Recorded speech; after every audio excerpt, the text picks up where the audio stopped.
Hey there, Internet. So, a late night Saturday night video, because I like to get at least something out once a week.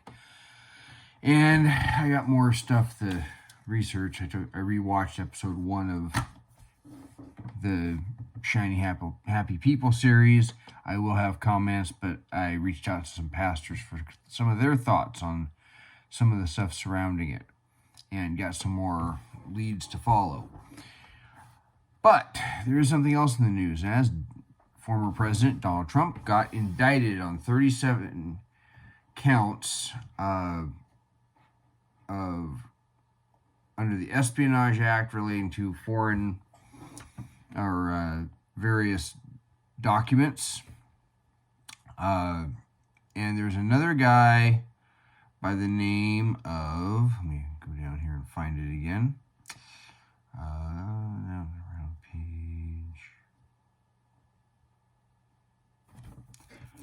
Where is it? Waltine, I'm hoping I pronounced this right, Nauta, who was originally a Navy valet at the White House, then he went to work for Donald Trump post-presidency as an aide. And he also is being charged in this. So it's actually 2 people, not just Trump. Most of the charges are aimed at Trump pertaining to documents.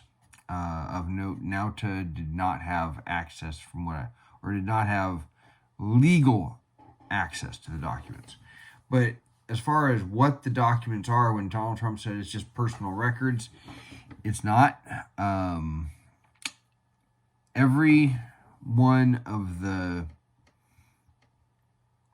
documents he supposedly had, there's 37 of them.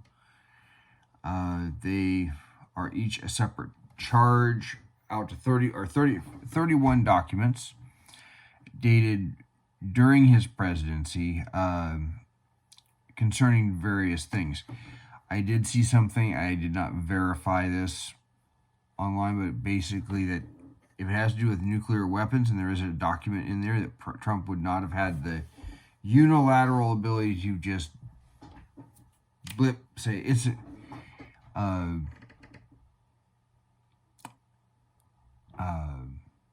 declassified, and that is one concerning nuclear weaponry of the United States. It's called secret formerly restricted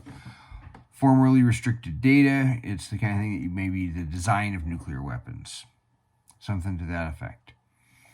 And so there's 31 separate documents that are 31 of the charges. The others charges are about obstruction, that sort of thing, and that's where Nauta comes in, and it's conspiracy and its objects, purposes of the conspiracy. There's a charge, count 33 is withholding a document or record. What Donald J. Trump and Waltine Nauta.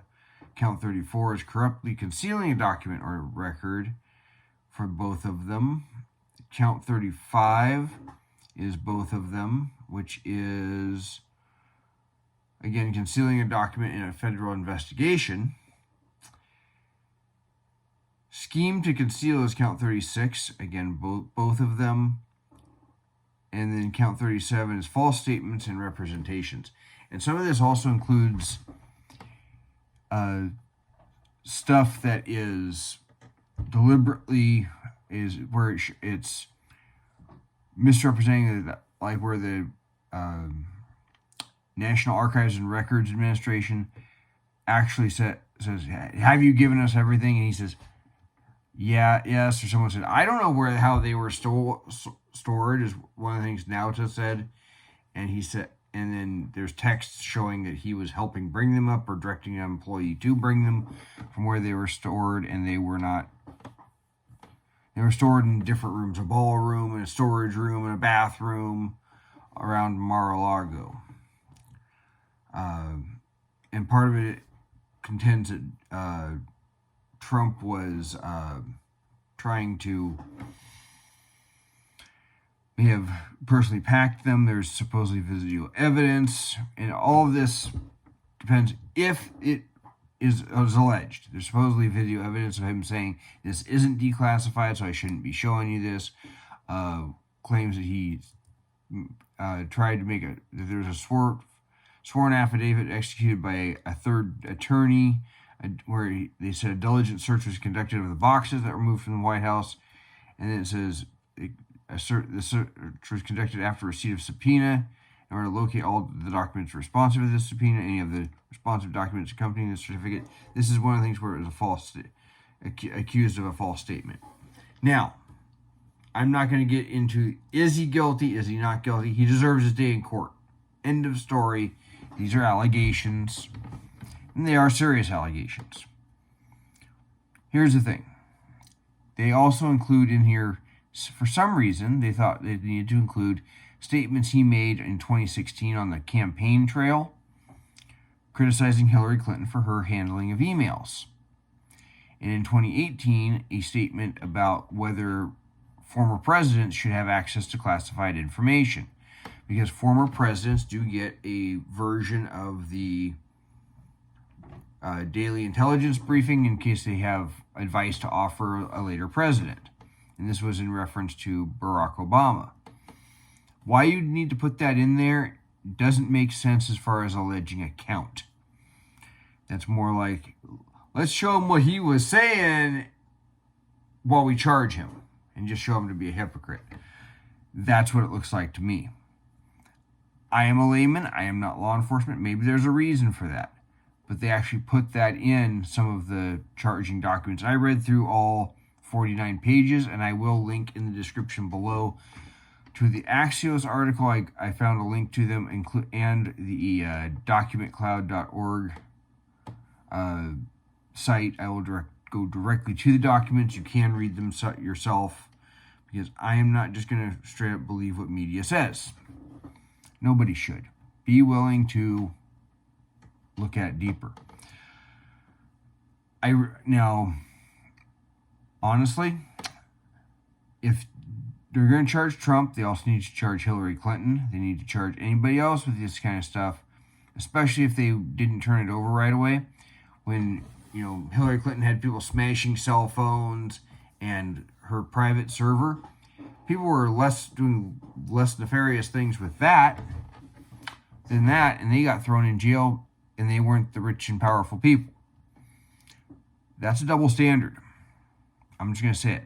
I also think that there is probably some amount of motivation here to keep this kind of stuff fresh in people's mind. Now, if it's true, especially if he tried to hold on to it after realizing he had it, then fine. He set a standard. But I kind of tend to think that with all the other charges, especially with the ones by the Manhattan DA regarding his hush money to Stormy Daniels, I really kind of tend to think that there is a little bit of a goal to keep Trump from regaining the presidency. Now, if they were to keep him from running, it is a bad move for the Democrats, because there's going to be a lot of pissed off people, a lot of people who are going to say you're trying to deny us our candidate. It's not going to matter whether he's guilty to those people. They have made Trump already, with the charges from Manhattan, a living martyr. Here's the thing. Let's say they keep him off the ballot. Maybe they can keep him from running. They say, you know what, we're going to not allow for the former president to be released from custody. We're going to order that he be held.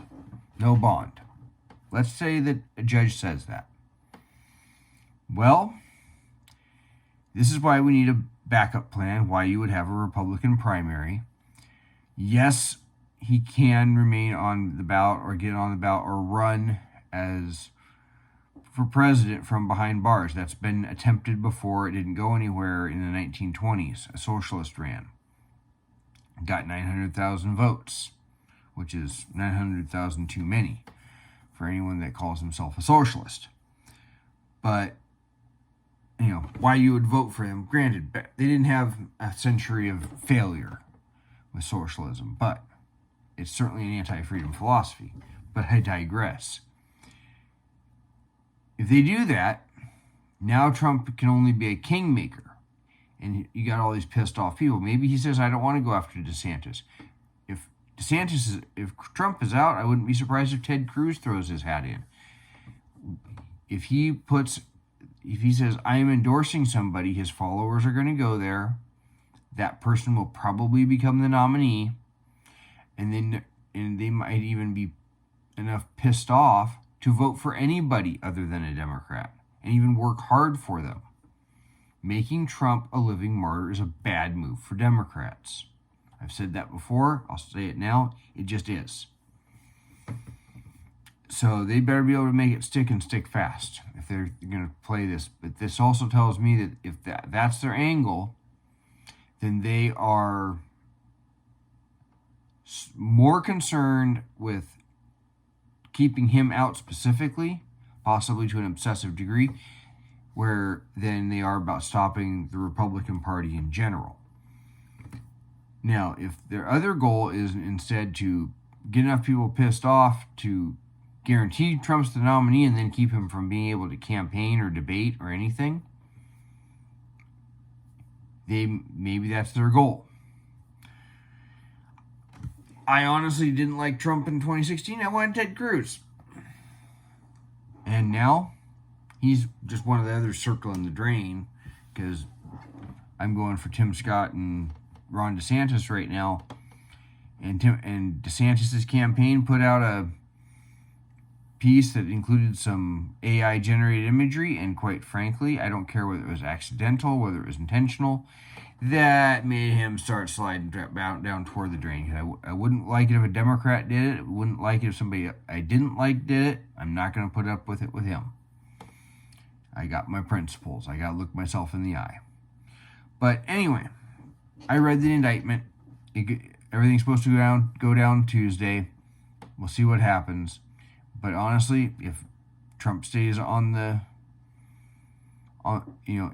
race, they're not driving people from him. So, until then, like, comment, subscribe. I will try and get this video on the Shiny Happy People docu-series out, because it's something that we ignore at our peril. I'm not saying I'm endorsing the docu-series. It's just we ignore it at our peril. Till then, you all take care.